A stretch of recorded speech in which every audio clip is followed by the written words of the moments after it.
자, 유아교사론 2주차 4교시를 시작하도록 하겠습니다.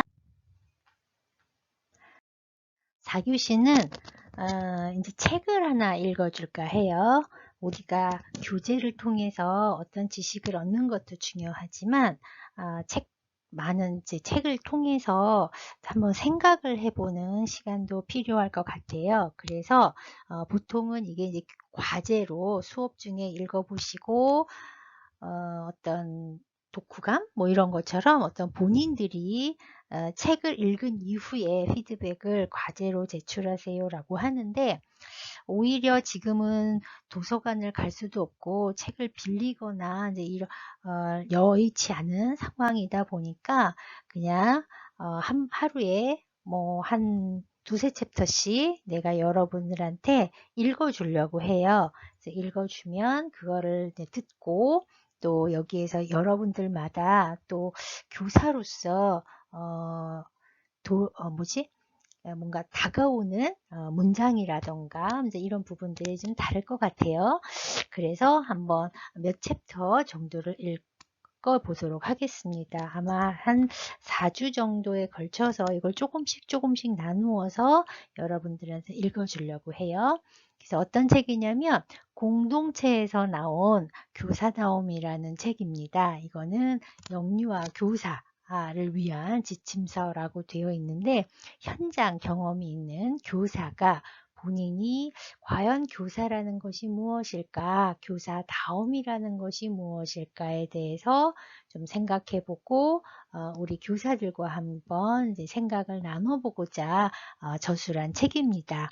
그래서 이거는 어떤 학습 교재라기보다는 우리의 인식을 도와주는, 생각을 해보게 하는, 어떤 공감을 불러일으키는 이제 책이라고 할 수가 있어요. 그래서 이 책에서 서두에 어떤 이야기가 나오냐면 이 저자가 이야기합니다. 교사다움이란 아는 것과 행하는 것을 포함하는 것이다. 교사라는 직무의 기본 윤리, 책무성, 직업적 의무, 학문적 이론을 끊임없이 공부하는 것은 아는 것이다. 이 아는 것을 교실 안과 밖에서 실제로 적용하고 실천하는 것이 행하는 것이다. 이 두 가지가 이루어져야 교사다움은 완전해진다. 아는 것을 행하지 않거나 행한 것을 돌아보지 않으면 소용이 없다. 교사가 사람의 성장을 이끌어가는 사람인 것처럼 교사 자신이 성장을 멈추지 않는 것이 교사다움이다 라는 말을 서문에서 이야기를 하고 있어요. 그래서 아마 우리들도 교사가 되기 위해서 굉장히 많은 지식을 습득을 하고 있지요.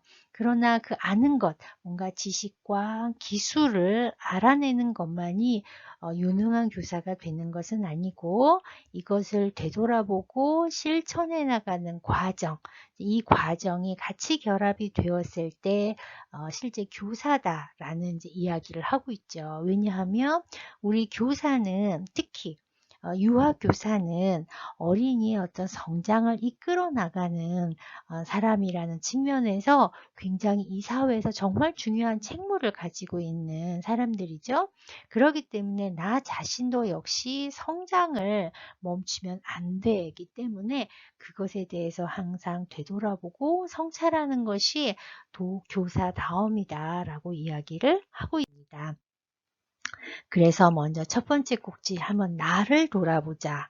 여기에서는 크게 여러 챕터로 나뉘어져 있어요. 크게 카테고리로 나를 돌아보는 그런 꼭지가 있고, 마주보다, 아이들과 함께 마주보고 나누는 그런 이제 여러 이제 큰 챕터로 나누고 있는데, 먼저 첫 번째 챕터는 나를 돌아보는 꼭지가 되겠습니다. 여기서는 어떤 이야기를 하는지 한번 들어보도록 하지요. 첫 번째, 왜 그렇게 하는지에 대한 생각.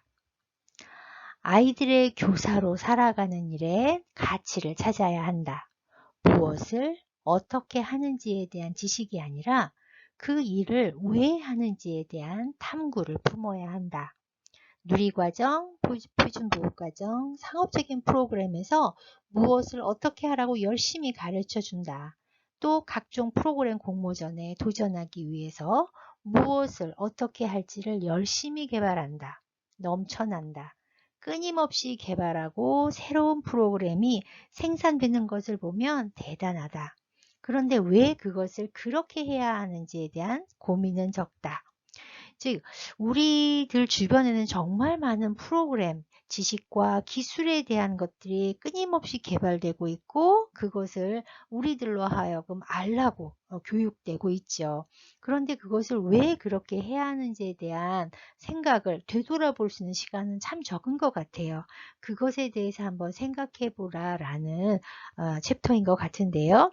여기서 이제 이 말과 함께 뒤이어 이야기합니다. 왜 아이의 흥미를 존중해야 하는지, 왜 긍정적으로 상호작용해야 하는지, 왜 아이들이 관심 있는 주제를 선정해야 하는지, 왜 호기심을 촉진하도록 환경을 구성해야 하는지 우리가 알고 있고 그렇게 하고 있는 이유를 생각하는 시간을 갖자. 교실 벽과 벽의 낙서와 다를 바 없는 뒤엉킨 선을 그려보고 시침이 뚝 떼고는 이건 회오리 바람이에요 라고 말하면 당신은 어떻게 하는가?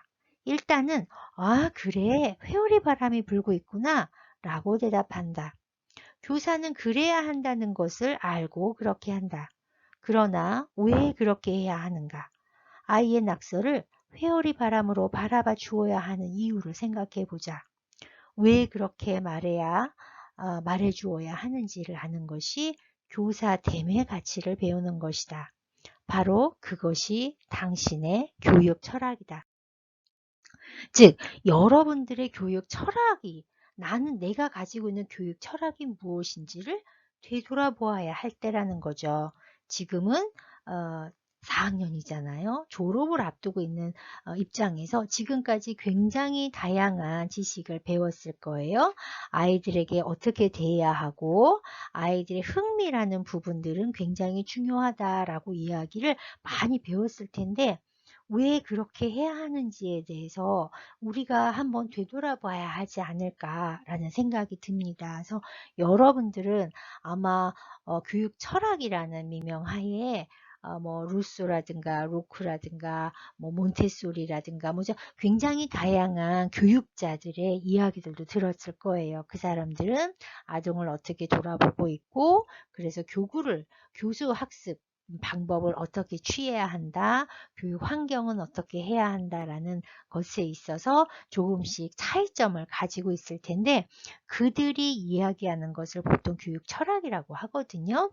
이 교육 철학은 시대마다 변화하고 있어요.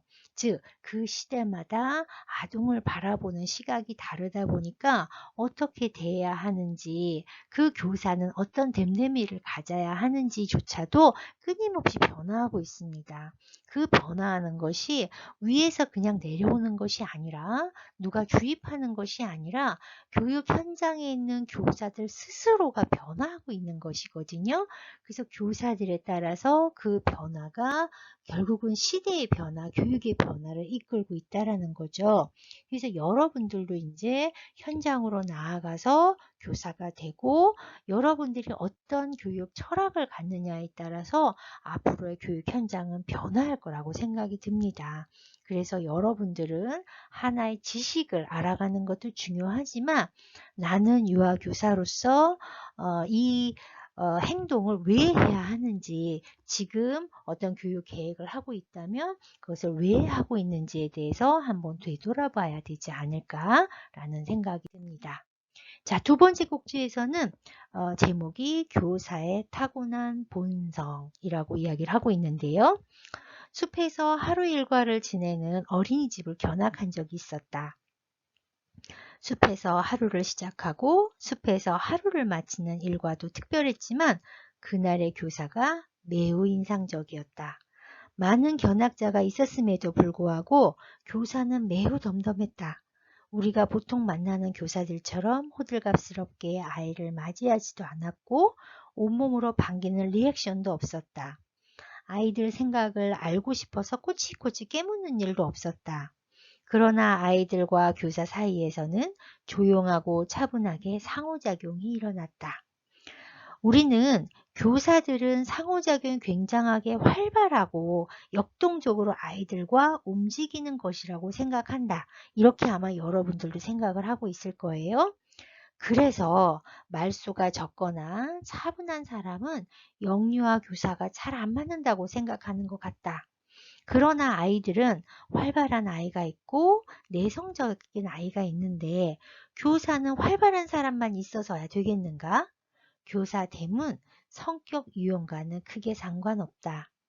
내성적인 사람이라고 해서 다른 사람에 대해 관심이 없는 것은 아니기 때문이다. 오히려 시시콜콜 말하고 아이들 놀이에 지나치게 개입하는 것은 몰입을 방해한다. 적당한 밀당과 조절이 필요하다. 논어의 옹야편에 이런 말씀이 나온다. 지혜로운 사람은 물을 좋아하고 어진 사람은 산을 좋아한다. 지혜로운 사람은 움직이나 어진 사람은 고요하다. 그러기 때문에 지혜로운 사람은 즐겁게 살고 어진 사람은 오래 사느니라. 사람은 태어난 본성이 있고 누가 뭘할 것도 없이 마음의 흐름이 있다는 것의 의미이다. 지혜로운 사람은 변화와 즐거움을 찾아 살아가고 어진 사람은 마음이 고요하고 번뇌가 없으니 장수할 수 있다는 것이다. 현대적으로 해석하자면 MBTI 성격 유형 검사에서도 외향성과 내향성이 대조하는 것과 같다. 외향성은 에너지를 밖으로 발휘하여 사람들과 관계를 통해 문제를 해결하는 지혜로운 사람이다. 내향성은 에너지를 안으로 발휘하여 살아 깊은 판단을 통해서 문제를 해결하는 어진 사람이다. 즐겁게 살아야 하고 고요하게도 살아야 하니 세상에는 두 가지 사람이 모두 필요하다. 프레벨도 이렇게 말했다. 사람은 모두 각자 고유한 인간성이 내재하고 있다. 그것은 매우 독자적이고 고유한 것으로서 그 자신만이 유일한 방법으로 개개인 속에서 표현되어야 한다. 아이들의 타고난 본성을 존중해야 하는 것처럼 교사도 자신이 타고난 본성을 스스로 존중해야 한다. 자신의 타고난 본성을 존중해야 남의 본성도 존중할 수 있고 자신이 덜 가진 것도 조금씩 바꿀 수 있다. 여기서는 여러분들도 분명히 본인들의 본성을 가지고 있을 거예요. 여러분은 과연 본성이 지혜로운 사람에 속하는지 어진 사람에 속하는지 그래서 외향적으로 변화와 즐거움을 취하는 사람인지 내향적으로 마음이 고요한 사람인지 한번 생각해 보셨나요? 여러분들은 분명히 여러분 특유의 본성을 가지고 있을 텐데 거기에 맞추어야 그것을 알아야 아이들과 소통을 할 때 나는 어떤 사람으로서 아이들과 소통을 할 수 있는지 알 수가 있답니다. 여러분의 본성과 아이들의 본성이 맞물렸을 때 어디에 무조건적으로 맞춰야 하는 것이 아니라 서로가 어우러져 살아가는 것이 바로 교육 현장이거든요. 그래서 먼저 여러분들은 과연 나는 어떤 사람일까? 지혜로운 사람일까? 어진 사람일까? 외향적인 성향일까? 내향적인 성향일까를 먼저 알아야 나중에 현장에 갔을 때 활발한 아이들도 있을 수 있고 내성적인 아이들이 있을 수 있다는 것을 받아들여질 수 있다는 거죠. 그래서 이 두 번째 꼭지에서는 그런 본성에 대한 이야기를 하고 있습니다. 그리고 세 번째로 넘어가면 세 번째는 외로운 성장. 여기서 이렇게 출발을 하고 있죠. 교사됨이란 외로운 일이다. 교사가 되는 첫날부터 혼자 살아간다. 일과를 계획하고 교구를 채워놓고 아침부터 저녁까지 나에게 주어진 아이들을 돌보고 가르친다. 옆반의 교사는 어떻게 살아가는지 시시콜콜 알 수 없다. 아침에 반기고 먹이고 재우고 씻기고 세상 만사를 가르치는 모든 일을 혼자서 해내야 한다. 나보다 경력 많은 교사는 저만치 혼자 잘 해내고 있는 것만 같다. 나보다 부침성 있는 성격의 교사는 누구하고나 문제없이 잘 지내는 것만 같다. 언제나 혼자의 느낌을 떨쳐낼 수가 없다. 아마도 여러분들은 다 이런 생각을 지금 교사가 아니더라도 이러한 생각을 많이 가지고 있을 거예요. 그래서 여기선 이야기는 합니다. 자신만의 특별한 아이들의 정원을 가꾼다. 각자의 교사다움을 만들어간다. 스스로 신념을 지키고 성장해야 하는 일이다. 교사로서 자신을 매일 돌아보고 후회하고 타이르면서 성장해야 한다. 성장은 사람을 기운차게 한다. 사람은 누구나 매일 조금씩 나아지고 매일 조금씩 능숙해지는 자기 자신을 발견했을 때 행복하다.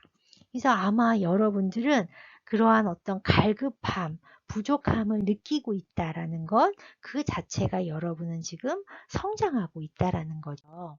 그래서 여기서는 그런 이야기를 하고 있어요. 훌륭한 교사는 교사다움이 무엇인지 알기 위해 늘 공부하는 사람이다.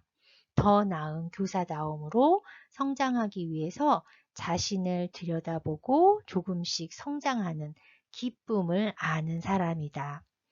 야박한 눈으로 자신을 들여다보고 관대한 눈으로 아이를 바라보는 사람이다. 오히려 마음이 가난한 사람은 야박한 눈으로 아이를 재고 자기의 잘못에는 관대한 사람이다. 자, 이런 이야기를 하는 것처럼 오늘 하루 아이들과 어떻게 지냈는지는 자신만이 안다. 여러분들이 지금 어떻게 살았는지는, 오늘 하루 어떻게 지냈는지는 아마 여러분들만 알 거예요. 교육 현장에는 굉장히 많은 CCTV가 있어요. CCTV를 통해서 아이들과 교사가 어떻게 생활하는지를 보여주지만 그 CCTV는 교실 안의 진정한 역사를 기록하지 못한다. 누구도 당신이 어떤 교사로 성장하고 있는지 평가하고 독려해 주지 못한다. 그래서 교사는 반성적 사고를 하라고 하는 것이다. 듀이는 반성적 사고에 대해서 어떤 것을 마음속에 잘 생각해보고 그것에 대해 진지하게 계속적으로 생각하는 것을, 그리고 특정 형태의 신념이나 지식을 그것을 지지하는 원리나 결과에 비추어서 적극적으로 지속적으로 신중하게 고려하는 것으로 정의하였다. 아이들과 지낸 하루 안에서 벌어지는 수많은 사연과 시행착오를 돌아보고 깊이 성찰하는 것이 반성적 사고이다.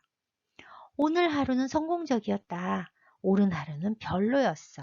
와 같이 얼버무리는 그런 퉁치는 반성이 아니라 산책 중에 개미를 들여다보게 한 건 아동 중심의 어떤 부분과 연관이 있을까?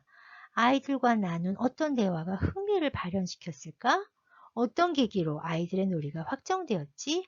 소소한 사례를 여러분의 신념과 연결시키는 것이다.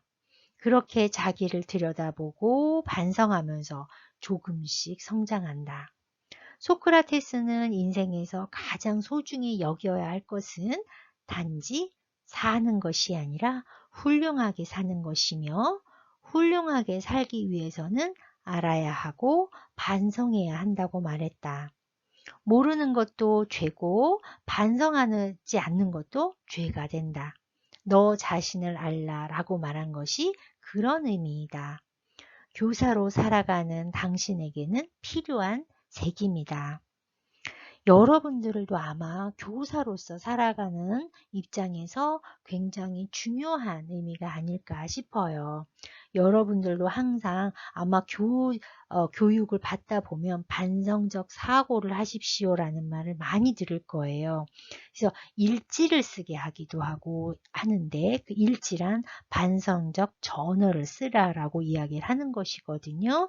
즉 나를 되돌아보라는 거죠. 그냥 누구누구는 어떤 일을 했었고 그래서 굉장히 좋았다라는 진짜 얼버무리는 방식으로 기술하라는 것이 아니라 아이들의 행동 혹은 나의 행동, 언행, 모든 것에 하나에 좀 더 관심을 가지고 그 하나의 소소한 사례일지 모르지만 그것에 대해서 반성해 보자는 것이죠. 그래서 여러분들은 항상 성장을 하고 있습니다. 그래서 이러한 사고를 한다라는 거, 경험을 한다라는 거, 그리고 그 경험을 되돌아본다라는 거, 그 모든 것이 모두 성장이라고 이야기를 할 수가 있어요. 그래서 글에서 마무리를 이렇게 하고 있어요. 꼭 교실 안에서만 성장하지 말고 더 넓은 품으로 성장하자. 다른 사람들과 진지하게 대화하고 때로는 혼자 깊이 사색하고 다양한 책을 읽고 자연의 변화를 되돌아보면서 교실의 안과 밖에서 성장하자라고 이야기를 하고 있습니다. 그래서 여러분들도 지금 성장을 하고 있다고 볼 수 있어요. 성장하고 있는 여러분들은 오늘 어떤 생활을 했나요? 아마 지금 코로나 사태 때문에 어디 가지도 못하고 학교에서 친구들과 만나고 교수들과 만나고 동아리 활동도 하고 정말 폭넓은 교류를 하고 교육을 받는 과정에서 여러분들이 경험을 통해서 어떤 성장을 하는 계기를 가질 텐데 지금은 굉장히 답답할 수도 있을 거예요. 어디를 누굴 만나는 것도 조심스럽고 어딜 가는 것도 조심스럽고 이렇게 수업에 있어서도 목소리를 통해서 교수자 만난다라는 것은 굉장히 외로운 일이라고 생각이 들어요. 친구들과 생각을 교류하기도 어렵고 교수자에게 궁금한 것을 그때그때 질문하고 답을 들을 수도 없는 것이고 그래서 굉장히 외롭고 쓸쓸하고 그리고 혹시 나 혼자만 있는 듯한 느낌 혹은 내가 꼭 퇴보하는 듯한 느낌 그래서 어떻게 불만이 있을 수도 있고 화가 날 수도 있을 거예요. 그래서 어떤 부족함이 느낀다라는 거 외로움을 느낀다라는 거 그 모든 것이 이미 여러분 안에서는 성장하고자 하는 여러분의 가능성이 꿈틀대고 있다라는 증거라고 생각이 듭니다. 그래서 지금 과제방에는 하나의 오늘도 워크시트 하나에 기술 오늘의 일치를 쓰는 워크시트를 하나 올려놨는데 오늘 여러분의 하루의 시작일 수도 있고 거의 하루의 마무리에 있을 수도 있을 거예요. 지금 돌아봤을 때 여러분은 오늘 지금 바짝 생각나는 어떤 에피소드가 있을 수도 있을 것 같아요. 나는 왜 그런 행동을 했을까? 왜 그런 언행을 했을까? 혹은 뭔가 유튜브를 통해서나 SNS를 통해서 어떤 소식을 들었을 때 분노했을 수도 있고 기쁨을 가졌을 수도 있고 미소를 지었을 수도 있는데 그것이 왜 그러한 내 안에서 그런 마음이 들었는지를 한번 돌아보는 시간을 가졌으면 좋겠습니다. 그래서 과연 나는 어떤 사람인가, 어떤 성향의 사람인가, 나는 어떤 교육의 신념을 가지고 있는 사람으로 지금 커가고 있는 것인가. 그래서 아마도 여러분들에게는 또 다른 하나의 의미 있는 경험으로서 오늘이 마무리가 되고 있는 것이 아닐까라는 생각이 듭니다. 그래서 이렇게 하루에 한 꼭지씩 이렇게 책을 읽어드리면서 이 연구자가 말하는 바가 무엇인지 이거를 들으면서 꼭 PPT 화면을 보지 않아도 좋아요. 이 시간에는 귀로 들으면서 여러분들에게 어떤 마음이 머릿속에 그림이 그려졌는지에 집중을 하면서 거기에 어떤 감정이 일어나고 어떤 생각이 일어났는지 그것을 이 PPT를 이 영상을 닫는 순간 떠오르는 것을 가볍게 글로 적어주면 좋을 것 같아요. 좀 더 구체적으로 어떤 마음이었는지 어떤 생각이었는지 어떤 느낌이었는지 혹은 무엇이 떠올랐는지가 굉장히 구체적으로 여러분의 마음을 적어주시기 바라겠습니다. 수고하셨습니다.